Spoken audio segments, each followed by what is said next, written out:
Since I have been working independently, I have come to the realization that working a 9 to 5 can be absolutely soul crushing. I have not had any bouts of anxiety. I have not had any bouts of panic attacks. I have not had to go back and see the doctor. I have not been stressed and taking all of my problems from the week over into my weekends. Sometimes I forget what day it is and I have to go do some work. That's how much I enjoy doing all of the different things that I do independently.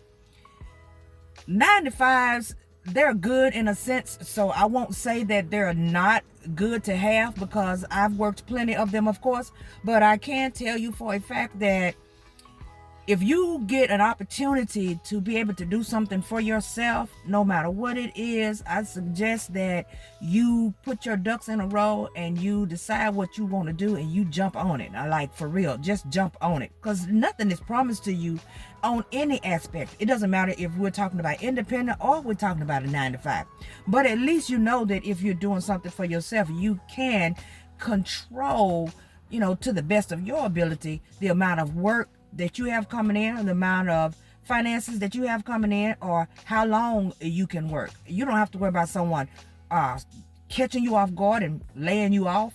You don't have to worry about the fact that I'm running a little late, so today I'm fired. No write-ups, like none of that. You don't have to worry about having to be a quote-unquote team player to teams that are not actually teams. And let me explain what I mean by that. I've worked companies where they want you to smile every day, carry on a certain way. If you're not carrying on in the way that they think that you should be carrying on, they have a problem with you. You look around, you be getting rolled up, you be getting docked about stuff that you didn't even do. Like, you're trying to figure out what is happening right now and why are you guys on my back. And the whole time it's because you are not carrying on the way that they think that you should carry on. It's crazy how they map out conduct the business and expect for you to do things in the way that they think it should be done, not even talking about the job itself, because of course you could do the job or you wouldn't be there. You come to work every day, you're on time every day, you try to miss as least as possible, even though they may not give you but a certain amount of days to miss in that year anyhow. And you just find yourself locked in something that you don't even want to be in the first place. Just stuck. They have a grip on your soul. And you don't even realize what you're going through. You just know that you don't feel well half the time. Things are not going the way you think that they should go half the time. You are hating to get up. You don't want to move around, and it has nothing to do with being lazy. It has nothing to do with the fact that you just don't want work. Okay, I just thought I'd cut that off at the knee before somebody tried. But that's not what we're talking about. We're talking about people who want to work, who love getting up and doing something. If I didn't have something to do every single day, well, I ain't gonna say every day. I can, spare a day or two during my week. Let's just be honest on that. But if I didn't have something to do with my time during my week, I don't know what I do with myself. I have attempted, I think, maybe twice in my lifetime of working to actually take off and take vacation and do 2 weeks all at once. And those 2 weeks were the longest 2 weeks I have ever had in my life. And some of you probably thinking, girl, you crazy. I could do 2 weeks. I could do 2 months. I understand that. But see, I'm one that I have been working for so long until it's just something that I do. And even if I go on vacation somewhere, I'm ready to come back because you already know ain't no place like home. How many of you guys go on vacation somewhere, and even though you're enjoying yourself, you know when it's time to go to the house? So I'm that way, but when I'm at home, just sitting around, I'm ready to go back. And it can even be to a job that I could care less about. So it's not a point of not wanting to work. We want to work, but I just prefer to work for myself. The anxiety and the stress and all of those problems that I was having, all of that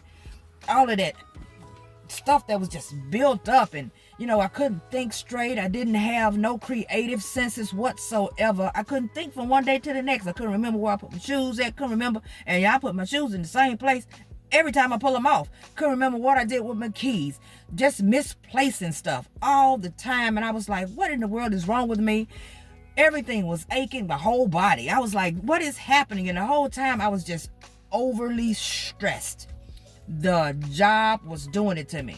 And when I went to the doctor, and let me tell you, when the doctor told me that there was nothing wrong with me and I need to stop coming, Deidre, get yourself together, gave me this pamphlet of all of this palpitations and what to do. And I went through all of that.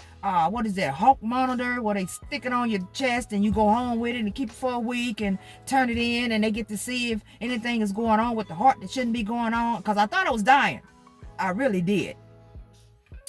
And that's why I haven't had to go back since. So that's why I tell you guys, when I said that I would go back if I had to, of course, I'll go back if I have to. It won't be the same job. Of course, it's going to be something else. Matter of fact, it may just be some side gigs, because I am no stranger to a side gig, okay?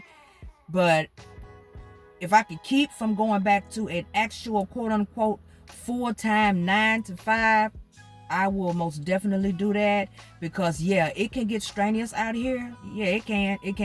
It could get worrisome out here for a lot of you who are not used to having to do something for yourself, because you don't have the I don't want to say security, because there is no security, but I'll just use that word. You don't have security of an actual certain amount of paycheck every week or every month or every 2 weeks, however you got paid, And let me tell you something, I was sick of that anyway. I don't even know how long I was just sick of that. Every time I get paid, I already know exactly to the dollar, to the last penny, how much my check was going to be. As long as I clocked in at the same time and I didn't miss no hours, each week I knew exactly what my check was going to be. Now imagine if you've capped off at a job.